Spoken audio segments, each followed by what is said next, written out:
Welcome to all in Siddiqui Info Hub. بسم اللہ الرحمن الرحیم۔ شروع کرتا ہوں اللہ کے مقدس نام سے جو بڑا مہربان اور نہایت رحم کرنے والا ہے۔ السلام علیکم ورحمۃ اللہ وبرکاتہ۔ پیارے ناظرین، پیسہ کبھی ختم نہ ہوگا انشاءاللہ۔ فجر کی نماز کے بعد یہ عمل کر لیں، ساری عمر عیش کرو گے۔ میری وہ بہن بھائی جو بے روزگاری، پیسوں کی تنگی، رزق میں بے برکتی کی وجہ سے پریشان ہیں، ان کے لیے نہایت ہی مجرب اور آزمودہ وظیفہ ہے۔ صبح سورج طلوع ہونے سے پہلے اس تسبیح کو 100 مرتبہ پڑھ لیں۔ جتنی بھی پریشانیاں، مشکلات ہیں، اللہ کے فضل و کرم سے دور ہو جائیں گی۔ اس عمل کو کرنے سے روحانی جسمانی بیماریوں اور اپنی روزمرہ زندگی کے مسائل کا خاتمہ ہو جائے گا۔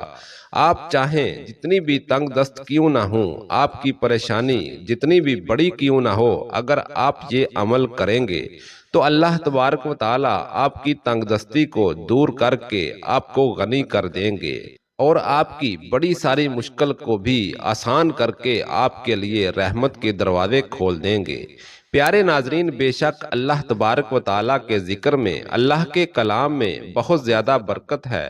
اگر ہم پورے یقین کے ساتھ، دل کے ساتھ خشوع و خضوع ہو کر اللہ تبارک و تعالیٰ کا نام پکارتے ہیں، اللہ تبارک و تعالیٰ کی مقدس کتاب کی تلاوت کرتے ہیں، تو اللہ تبارک و تعالیٰ بے شک ہماری مشکلوں کو آسان فرما دیتے ہیں اور اللہ تبارک و تعالیٰ ہمارے درجات کو بھی بلند فرما دیتے ہیں۔ پیارے ناظرین، آج کی ویڈیو میں ہم جس وظیفے کی بات کر رہے ہیں، اس وظیفے کی طرف جانے سے پہلے حضور پاک صلی اللہ علیہ وآلہ وسلم کی زندگی کے چند خوبصورت واقعات کو جان لیتے ہیں۔ حضور پاک صلی اللہ علیہ وآلہ وسلم وہ ہستی ہیں جسے اللہ تبارک و تعالیٰ نے اپنا محبوب بنایا۔ اللہ تبارک و تعالیٰ نے یہ کل کائنات اپنے محبوب کے لیے ہی تیار کی، تو اس پیارے محبوب حضرت محمد مصطفیٰ صلی اللہ علیہ وآلہ وسلم کی زندگی کے چند واقعات سنیے۔ حضور اکرم صلی اللہ علیہ وآلہ وسلم کی زندگی قبل از بعثت کے یادگار واقعات میں سے ایک بہت اہم واقعہ وہ حلف ہے جو قریش کے مختلف خاندانوں کے چند افراد نے باہمی طور پر طے کیا۔ حضور اکرم صلی اللہ علیہ وآلہ وسلم بھی اس معاہدے میں ایک رکن کے طور پر شریک تھے۔ زیر نظر واقعہ حضور اکرم صلی اللہ علیہ وآلہ وسلم کی عمر مبارک کے 20ویں سال کا ہے۔ عربوں کی ساری خرابیوں کے باوجود ان کے اندر ابھی تک اخلاق حسنہ کی بعض باقیات موجود تھیں۔ ظلم کے خلاف کبھی کبھار ان کی رگ حمیت جاگ اٹھتی تھی اور وہ ظالم سے مظلوم کا حق دلانے کے لیے سینہ سپر ہو جاتے تھے۔ قبیلہ بنو زید کا ایک شخص کچھ مال تجارت لے کر مکہ آیا، اس کی بیٹی بھی اس کے ساتھ تھی۔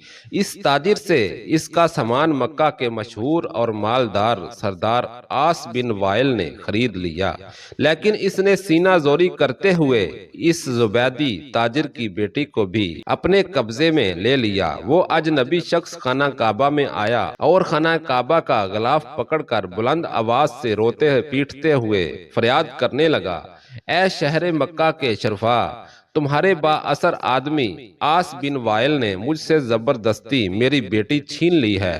میں مسافر اور مظلوم ہوں، تمہاری خدمت میں درخواست گزار ہوں کہ میری داد رسی کرو اور میری بیٹی مجھے واپس دلاؤ۔ قریش کے کچھ نوجوانوں نے اس مظلوم کی آہ و پکار سنی تو اللہ تعالیٰ نے ان کے دلوں میں یہ بات ڈال دی کہ مردانگی کا تقاضا ہے، اس مسافر کی داد رسی کی جائے۔ جب تاریخ میں ہم اس واقعہ کا مطالعہ کرتے ہیں تو دل سے یہ بات اٹھتی ہے کہ اللہ تعالیٰ نے اپنے گھر کے اندر ایک مظلوم کی داد رسی کو شرف قبولیت بخشتے ہوئے ان لوگوں کے دل خیر کی جانب آمادہ کر دیے۔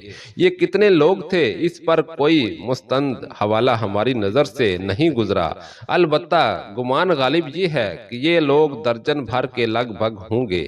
نبی اکرم صلی اللہ علیہ وآلہ وسلم نے ان میں پیش تھے۔ یہ سب لوگ اس زبیدی کو اپنے ساتھ لے کر عاص بن وائل کے دروازے پر پہنچے۔ اسے باہر بلایا گیا اور سب نے یک زبان کہا کہ اس مظلوم پر تم نے کیوں ظلم ڈھایا ہے؟ اس ظالم نے کہا میں نے کوئی ظلم نہیں کیا، وہ لڑکی کنیز ہے، جب مال کا سودا کیا تھا تو یہ لڑکی بھی میں نے اس شخص سے خرید لی تھی۔ عاص بن وائل کا جواب سن کر وفد کے لوگوں نے زبیدی سے وضاحت مانگی تو اس نے کہا خانہ کعبہ کی عظمت و تقدس کی قسم میں نے اپنی لڑکی بیچی نہیں ہے اور نہ ہی وہ کنیز ہے، وہ میری بیٹی ہے اور اس شخص نے اپنی قوت کے بل بوتے پر زبردستی اسے اغوا کر کے اپنے گھر میں ڈال دیا ہے۔ اس پر وفد کے لوگوں نے سختی کے ساتھ عاص بن وائل سے بات کی تو اس بدبخت نے اپنے جرم کا اعتراف کر لیا اور زبیدی کی لڑکی اسے واپس دینا پڑی۔ لڑکی واپس کرنے کے وقت بدبخت عاص نے ارکان وفد سے کہا کہ میں کل صبح لڑکی واپس کروں گا، ایک رات مجھے اس کے ساتھ گزار لینے دو۔ وفد کے تمام غیرت مند ارکان نے اسے سختی کے ساتھ اس آرادہی بد پر شرم دلائی اور کہا کہ یہ ہرگز ممکن نہیں، چنانچہ اسے اپنے شیطانی ارادے پر عمل کا موقع نہ ملا۔ زبیدی کی بیٹی اسے واپس دلا دی گئی۔ اب اس نے اپنی بیٹی کو ساتھ لیا اور اپنے علاقے کی طرف روانہ ہو گیا۔ جاتے ہوئے اور اس کی بیٹی ان تمام نوجوانوں کو دعائیں دے رہے تھے جنہوں نے ان کی داد رسی کی۔ مظلوم کی بد دعا بھی رب عرش تک بلا روک ٹوک پہنچتی ہے اور اس کی دعا بھی۔ وہ قریشی نوجوان خوش نصیب تھے جنہوں نے مظلوم سے دعائیں لیں۔ جب اس تنازع کا فیصلہ بحسن خوبی ہو گیا تو وفد کے ارکان میں سے بعض نے مشورہ دیا کہ اس قسم کے واقعات وقتاً فوقتاً رونما ہوتے رہتے ہیں، کیا ہی اچھا ہو کہ ہم آپس میں حلف اٹھائیں کہ ہم ظالم کے مقابلے پر ہر مظلوم کی مدد کریں گے، خواہ کوئی بھی ہو۔ چنانچہ یہ سب لوگ عبداللہ بن جدحان کے گھر پر اکٹھے ہوئے اور اللہ کے نام پر سب نے حلف اٹھایا، جس کے الفاظ یہ تھے ہم حلف اٹھاتے ہیں کہ غصب شدہ چیز مالک کو واپس دلائیں گے اور آج کے بعد کسی پر ظلم کو برداشت نہیں کریں گے۔ ہر مظلوم کی داد رسی ہوگی اور ظالم کو اس کے ظلم کی سزا دی جائے گی۔ الفضول کا معنی ہے کہ وہ چیز جو ظلم کے ساتھ چھینی جائے۔ نبی کریم صلی اللہ علیہ وآلہ وسلم نے فرمایا کرتے تھے میں نے عبداللہ بن جدحان کے گھر میں جو حلف اٹھایا تھا، آج اسلامی دور میں بھی اگر کوئی مجھے اس کی طرف دعوت دے تو میں لبیک کہوں گا۔ اس حلف کو حلف الفضول کہنے کی 3 وجوہات بیان کی گئی ہیں۔ ایک تو یہ کہ حلف میں جتنی باتیں کی گئی تھی وہ اخلاقی فضائل کے زمرے میں بھی آتی ہیں۔ دوسری یہ کہ فضول اس متاع کو کہا جاتا ہے جو جبر و ظلم سے چھین لی جائے۔ تیسری وجہ یہ ہے کہ اس حلف میں شامل ہونے والے افراد میں سے 3 کے نام فضل تھے۔ مورخ حلبی نے اپنی تاریخ میں مزید ایک وجہ بیان کی ہے کہ ان لوگوں نے یہ بھی حلف اٹھایا تھا کہ اپنی کمائی میں سے ضرورت سے زائد مال مہمانوں کی ضیافت کے لیے خرچ کریں گے۔ ابن کثیر نے لکھا ہے کہ 3 ارکان حلف اس نام سے موسوم تھے: الفضل بن فضالہ، الفضل بن ودایا، الفضل بن حارث۔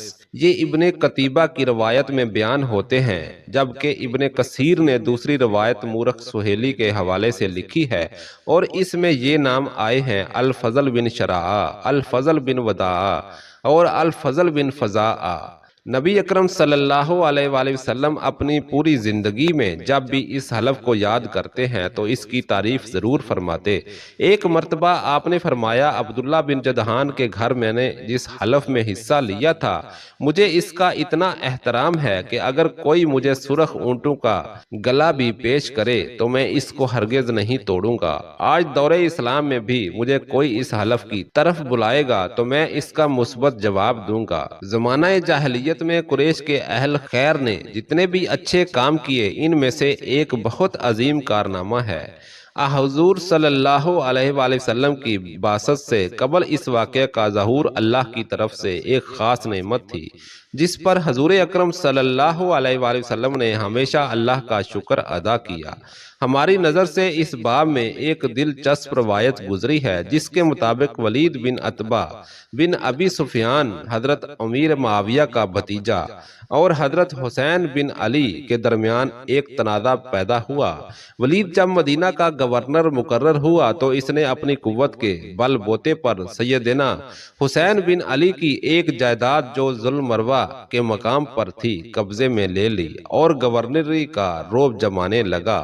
حضرت حسین بن علی گورنر ہاؤس میں تشریف لے گئے اور آپ نے فرمایا اے ولید تم میری جائیداد پہ قبضہ اٹھا لو، اگر ایسا نہیں کرو گے تو میں اللہ کی قسم کھا کر کہتا ہوں کہ پھر میں اپنی تلوار نکال لوں گا اور مسجد نبوی میں کھڑے ہو کر اعلان کروں گا کہ اے اہل ایمان آج پھر حلف الفضول کو دہرانے کا لمحہ آ گیا ہے۔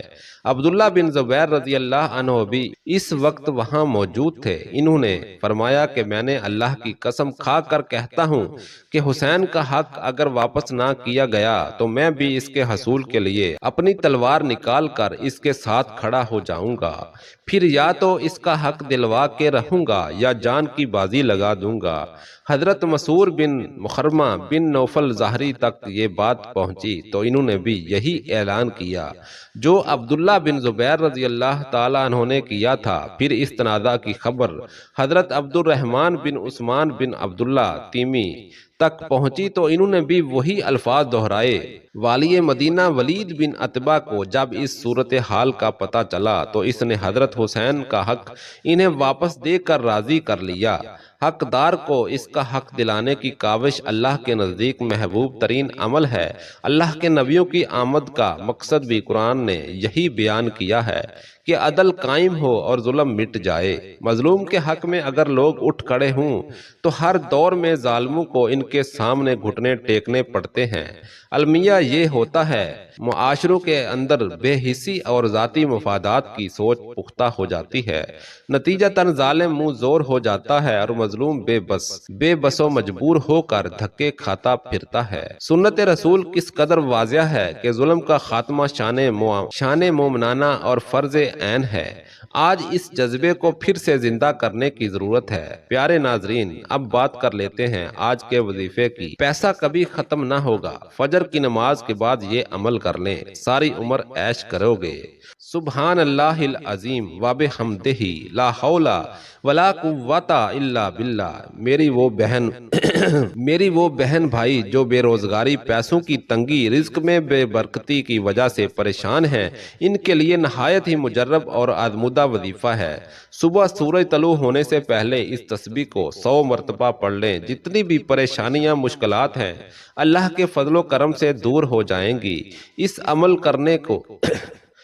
عمل کو کرنے سے روحانی جسمانی بیماریوں اور اپنی روزمرہ زندگی کے مسائل، جادو کی کاٹ، رشتوں کی بندش دور ہو جائے گی، نیک اور صالح اولاد ملے گی انشاءاللہ۔